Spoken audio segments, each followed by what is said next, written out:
Bienvenidos y bienvenidas a este espacio de conversación titulado Colombia, Territorio, Historia y Memoria desde la mirada social y ambiental. Soy Katy Quiñones y quiero el día de hoy expresar lo que he preparado en este podcast como cierre de nuestro curso de Historia de Colombia, donde reflexionaremos sobre los principales aprendizajes adquiridos y su importancia en la comprensión del país que habitamos.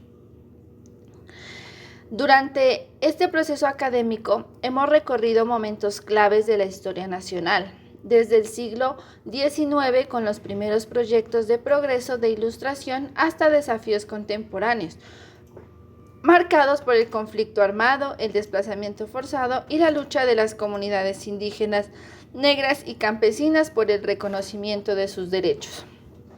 Este espacio pretende ser una memoria colectiva de lo que hemos aprendido. No buscamos solo hacer un resumen de contenidos, sino construir un diálogo en el que pongamos en común nuestras voces, nuestras ideas y nuestras preguntas sobre lo que significa estudiar historia desde una perspectiva crítica. Porque conocer el pasado no solo es comprender y entender lo que fue, sino comprender lo que sigue ocurriendo en nuestros territorios y cómo podemos transformarlo.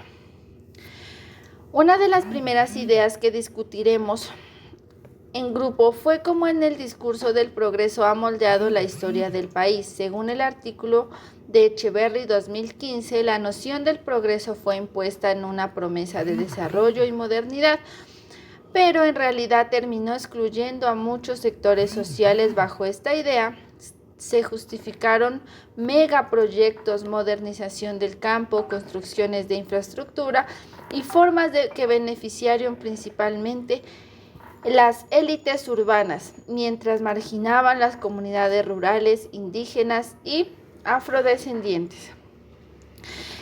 Este concepto del progreso se relaciona también con la historia de la ganadería, como lo explica Van Ausdal 2009. Entre 1850 y 1950, la ganadería en Colombia no solo creció como actividad económica, sino que fue una forma de ejercer poder y control sobre el territorio.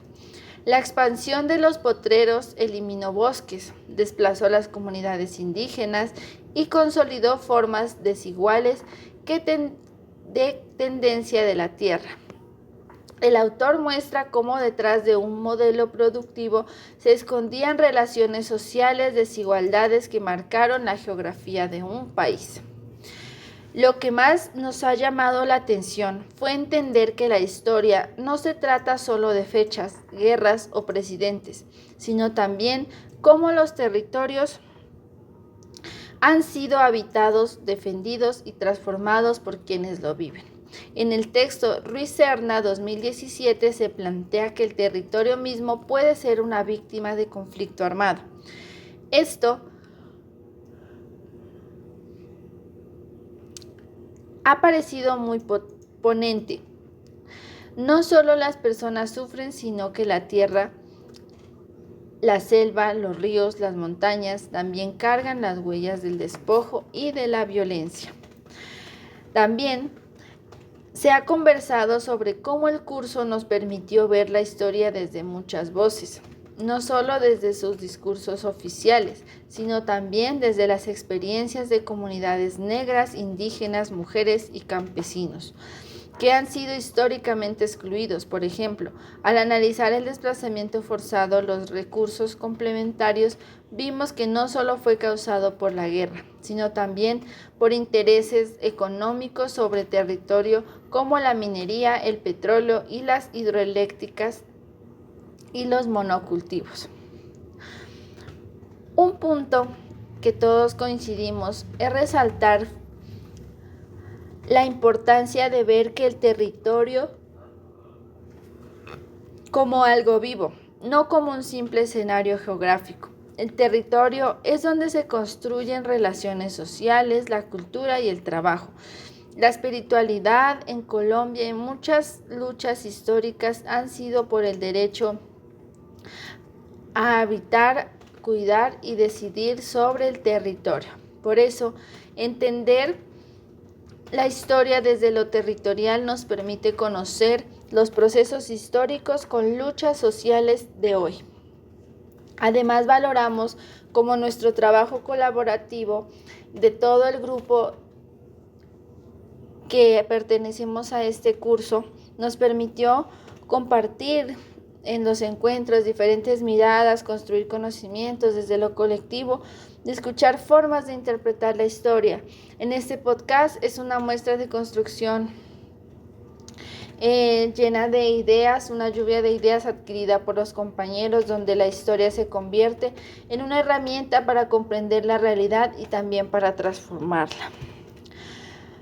Para cerrar, he querido dejar algunas ideas finales que surgieron como conclusiones. En primer lugar, aprendimos a estudiar la historia, que la historia no solo es recordar lo que pasó, sino analizar críticamente cómo esas memorias siguen presentes en el presente. Las formas de desigualdad, exclusión y violencia que vivimos hoy tienen raíces históricas profundas.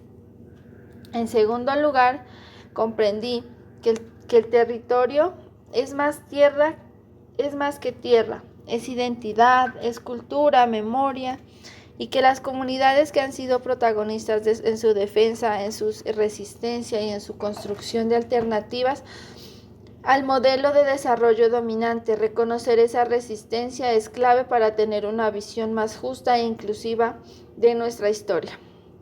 Y finalmente, destacamos que este curso nos ayudó a formar un pensamiento más crítico, más consciente y más humano. Nos dio unas herramientas para ser ciudadanos y ciudadanas de lo que no solo conoce un país, sino que también quieren transformarlo desde la educación y la memoria y la justicia social. Gracias por escucharnos y por acompañarnos en este proceso. Esto apenas comienza. Hasta la próxima.